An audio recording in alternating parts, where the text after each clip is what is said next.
사람 마음은 험하기가 산천보다 거칠고 알기는 하늘보다 더 어렵다. 사람을 알아보는 것만큼 힘든 일은 없습니다. 자연은 사계절과 낮과 밤의 구별이 있지만 사람은 얼굴 속으로 감정을 숨기고 있으니 구별하기가 매우 어렵습니다. 외모는 성실해 보이지만 마음은 교만한 자가 있고 뛰어난 재주를 지닌 듯하지만 사실은 무능력한 자가 많습니다. 유순하면서도 사리에 통달한 자가 있고 딱딱해 보이면서도 속은 부드러운 자가 있고 느릿해 보이면서도 성급한 자가 있습니다. 겉모습만으로 사람을 판단했다가 실수한 적이 있던 공자는 사람의 됨됨이를 알려면 다음 9가지를 꼭 살펴보라고 하였습니다. 충성하는지를 알고 싶다면 멀리 심부름을 시켜보세요. 공경하는지를 알고 싶다면 가까이에 두고 써보세요. 능력을 알고 싶다면 번거로운 일을 시켜보세요. 지혜를 알고 싶다면 갑자기 질문을 해보세요. 신용을 알고 싶다면 급한 약속을 해보세요. 얼마나 착한지 알고 싶다면 재물을 맡겨보세요. 절의를 알고 싶다면 위급한 일을 얘기해 보세요. 절도를 알고 싶다면 술에 취하게 하세요. 호색함을 알고 싶다면 남녀가 섞여 지내게 하세요. 이 9가지를 종합해서 놓고 보면 사람을 알아볼 수 있습니다. 또 공자는 사람을 볼 때는 시가 아닌 차례 관점으로 살펴야 한다라고 했습니다. 단순히 눈에 보이는 것만 믿지 말고 관은 저울의 눈금을 살피듯 세세하게 살피는 것이며 찰은 본질까지 꿰뚫어 보는 것을 말합니다. 세세한 부분까지 살피고 깊이 헤아려야만 한다는 것입니다. 물론 다른 사람이 어떤가를 알기 위해서는 자신이 먼저 수양이 되어 있어야 할 것입니다. 불혹이라는 단어가 있습니다.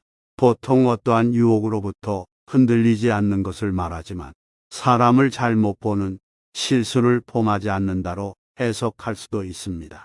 사람을 제대로 알지 못해 타인 관계에서 화를 빚어내는 것이야말로 유혹 당하는 것과 같습니다.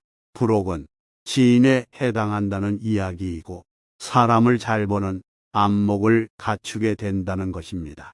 사람을 잘 알아보는 식견, 지인지감입니다. 지인지감의 3가지는 첫째, 시기소의, 겉으로 드러나는 말과 행동을 잘 살펴야 합니다. 말과 행동을 잘 보고 그렇게 하는 까닭이나 이유를 알면 그가 어떤 사람인지 알 수 있다는 것입니다. 둘째, 광기소유, 어떤 말과 행동을 했을 때 무엇 때문에 그렇게 하는지를 살펴야 합니다. 여기에는 남의 말을 함부로 듣지 말라는 뜻이 포함되어 있습니다.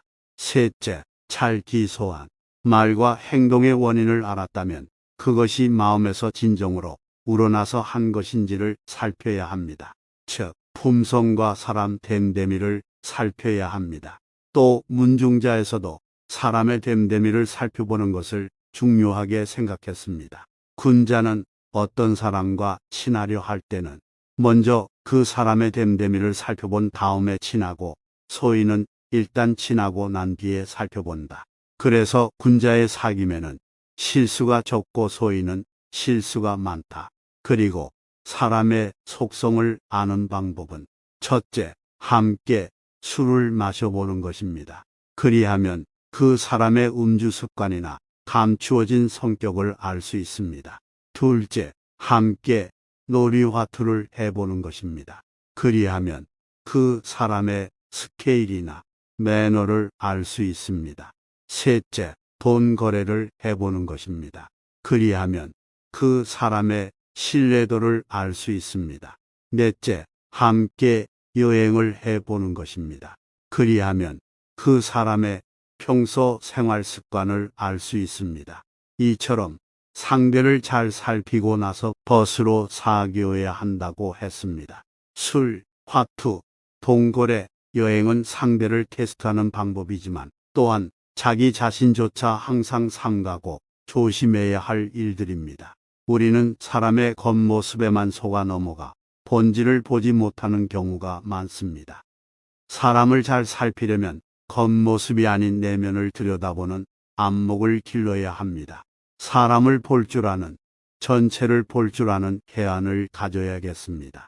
나 자신이 남에게 도움이 되고 사랑을 줄 줄 아는 사람이 되어야 합니다. 행복한 생각과 인생을 바꿔줄 명언, 세상을 비추는 명언이었습니다. 감사합니다.